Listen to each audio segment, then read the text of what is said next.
Good morning students. Class tenth class tenth में आज जो आपका टॉपिक है, टॉपिक का नाम है परागण और इसके प्रकार। ठीक, पॉलिनेशन एंड इट्स टाइप। आज हम जानेंगे कि परागण क्या होता है और इसके कितने प्रकार हैं, और हम साथ में ये भी जान लेंगे कि इसमें अंतर क्या है। जितने परागण होता है तो उसमें अंतर क्या होता है। तो चलिए जानते हैं परागण। ठीक, पॉलिनेशन। परागण क्या होता है, देखिए इसको पहले समझा दें आप।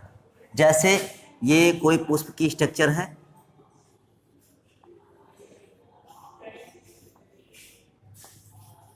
ठीक, ये कोई पुष्प की स्ट्रक्चर है और यहाँ पर ये परागकोश है। ठीक, परागकोश में क्या होंगे, यहाँ पर होते हैं परागकण।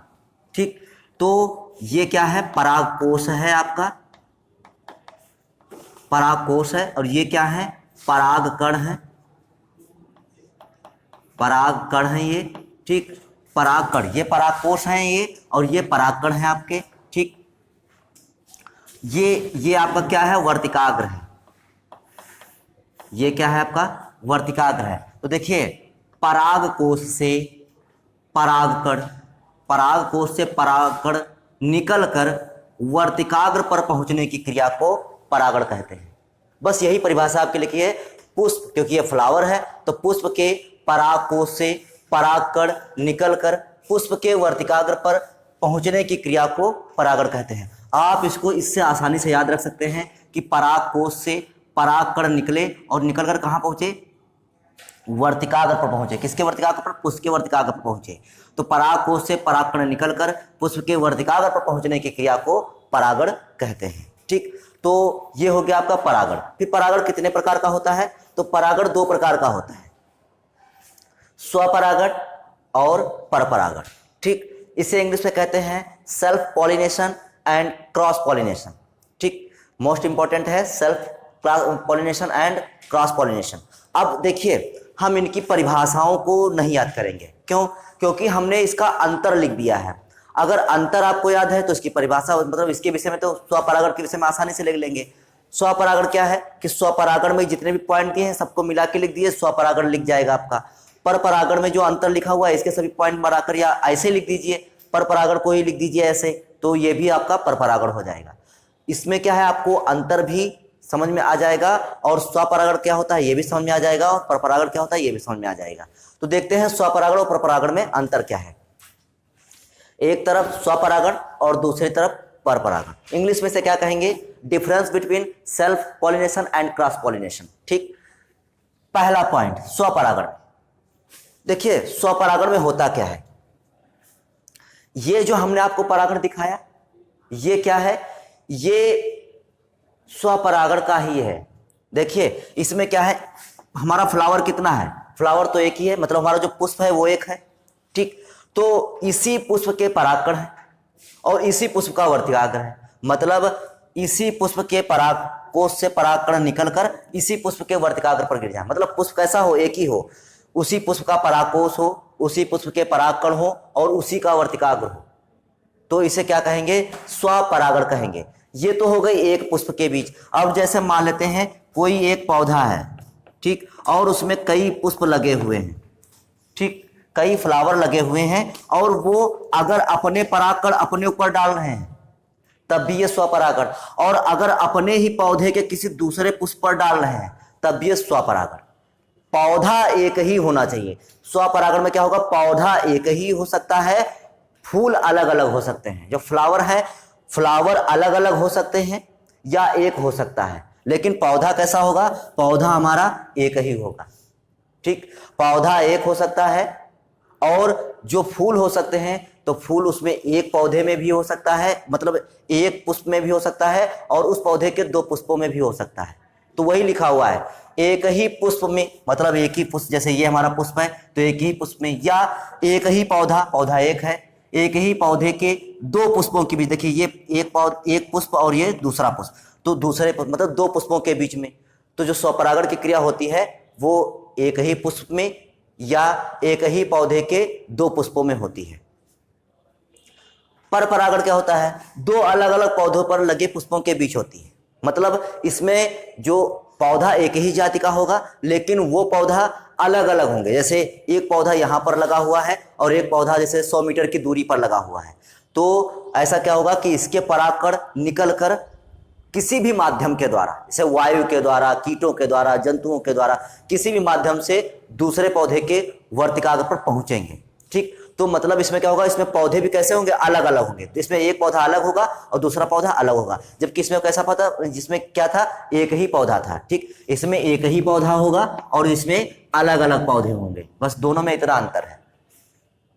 दूसरा पॉइंट, स्वपरागण में किसी बाह्य साधन की आवश्यकता नहीं होती है। मतलब क्या है, देखिए इसके परागकण इसके वर्तिकाग्र पर पहुंचने हैं तो क्या होगा, इसके परागकण इसके वर्तिकाग्र पर जब पहुंचने हैं तो भैया इसमें कोई भी माध्यम की आवश्यकता नहीं होगी, क्योंकि उसके परागकण निकलेंगे और उसके वर्तिकाग्र पर गिर जाएंगे, कोई प्रॉब्लम ही नहीं होगी।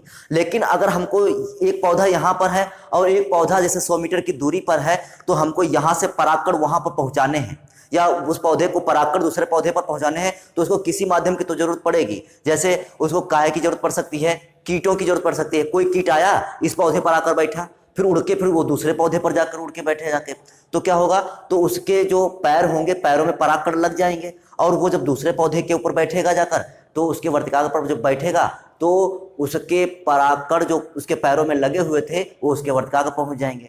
ठीक, तो ये हो गया कीटों द्वारा।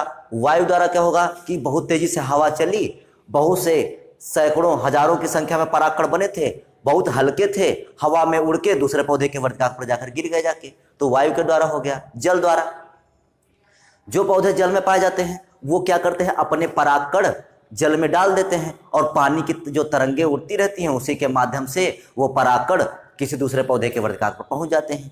जंतुओं द्वारा, आप लोगों ने देखा होगा कि जो जंतु होते हैं खेतों वगैरह में जाते हैं, पौधों के बीच में, पौधों से जो है उनका शरीर टच होता है, तो उनके शरीर से जो होता है वो परागकण लग जाते हैं और फिर वो दूसरे पौधे के वर्तिकाग्र तक आसानी से पहुंच जाते हैं।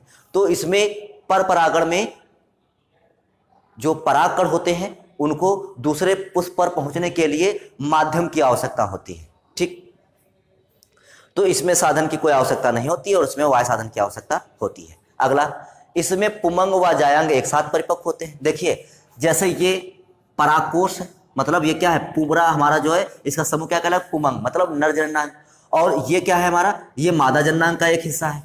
ठीक, और इसके अंदर जो बीजांड होगा, उसके अंदर जो अंडाणु होगा, ये दोनों एक साथ परिपक्व होंगे। क्यों होंगे, क्योंकि देखिए मान लेते हैं अगर परागकोश या पुमंग पहले परिपक्व हो गया और परागकण पहले बन गए, जब तक ये हमारा जो है जायांग परिपक्व होगा तब तक तो परागकण नष्ट भी हो जाएंगे।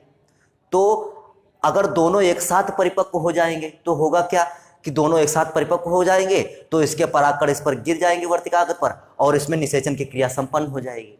अगर दोनों में अलग अलग होगा तो दोनों, मान ले जैसे पुमंग पहले परिपक्व हो गए तो तब जब तक जायांग परिपक्व होगा तब तक पुमंग नष्ट हो जाएंगे, या जायांग पहले परिपक्व हो गया तो तब तक जो पुमंग परिपक्व होंगे तब तक जायांग नष्ट हो जाएगा। तो इसलिए इसमें दोनों का परिपक्व होना एक ही साथ आवश्यक होता है। इसमें क्या होता है, इसमें पुमंग व जायांग अलग अलग परिपक्व होते हैं। क्यों होते हैं, क्योंकि इसमें स्वपरागण की क्रिया ना हो पाए। ठीक, इसमें स्वपरागण की क्रिया ना हो पाए, इसलिए इसमें पुमंग और जायांग जो होते हैं वो अलग अलग परिपक्व होते हैं। पुमंग और जायांग क्या होता है, हमने आपको पुष्प में फ्लावर के स्ट्रक्चर में बता दिया था। ठीक, पुमंग जो होता है नर जननांग होता है और जो जायांग होता है वो मादा जननांग होता है। चौथा पॉइंट, स्वपरागण वाले पुष्प छोटे, कम आकर्षक और इनमें मकरंद नहीं बनता है। देखिए जो स्वपरागण होता है उसमें देखिए इसमें जो पुष्प का बढ़िया बढ़िया रंग होता है, जैसे गुलाब का बढ़िया रंग होता है, गुड़हल है, तो ये सब बढ़िया रंग के होते हैं पुष्प। ठीक, क्यों होते हैं, क्योंकि जो पुष्प होते हैं उनको कीटों को आकर्षित करना होता है। ठीक, ताकि उन पर कीट आए, जंतु उनकी ओर आकर्षित हो और ताकि उनके द्वारा उसमें परागण की क्रिया हो सके। जबकि इसमें क्या होता है, स्वपरागण में क्या होता है कि इनको तो किसी से कोई माध्यम की आवश्यकता ही नहीं है, तो इसलिए ये पुष्प छोटे होते हैं, कम आकर्षक होते हैं और इसमें मकरंद भी नहीं बनता। क्यों, क्योंकि मकरंद होगा तो कीट आकर्षित होंगे, तो इसमें मकरंद की आवश्यकता नहीं होती है और ताकि जो कीट आकर्षित नहीं होते हैं। तो यही इसका चौथा पॉइंट है कि स्वपरागण वाले पुष्प छोटे, कम आकर्षक और इसमें मकरंद भी नहीं होता है। जबकि इसमें क्या होता है, इसमें पुष्प रंगीन होते हैं। मोस्टली पुष्प कैसे होते हैं, रंगीन होते हैं। वो बात दूसरी है कि जो पुष्प रात में खिलते हैं, जो पुष्प रात में खिलते हैं वो रंगहीन होते हैं, ठीक, लेकिन फिर भी उनमें सुगंध पाई जाती है। उनमें सुगंध पाई जाती है, क्यों? क्योंकि रात के जो रात्रिचर कीट हैं वो उन पर आकर्षित, ठीक, या रात्रिचर जो जंतु हैं या पक्षी हैं जो उन पर आकर्षित, चमगादड़ वगैरह, ठीक। तो परागण वाले पुष्प रंगीन तथा इसमें मकरंद होता है। मकरंद क्यों होता है? क्योंकि इसमें कीटों को आकर्षित करना होता है, ठीक। तो इस प्रकार से ये आपका स्वपरागण और परपरागण में अंतर हो गया, ठीक। तो आज के लिए केवल इतना ही। आपने आज परागण जान लिया, स्वपरागण और परपरागण में अंतर जान लिया। तो आज केवल इतना ही, बाकी नेक्स्ट वीडियो में। तब तक के लिए जय हिंद।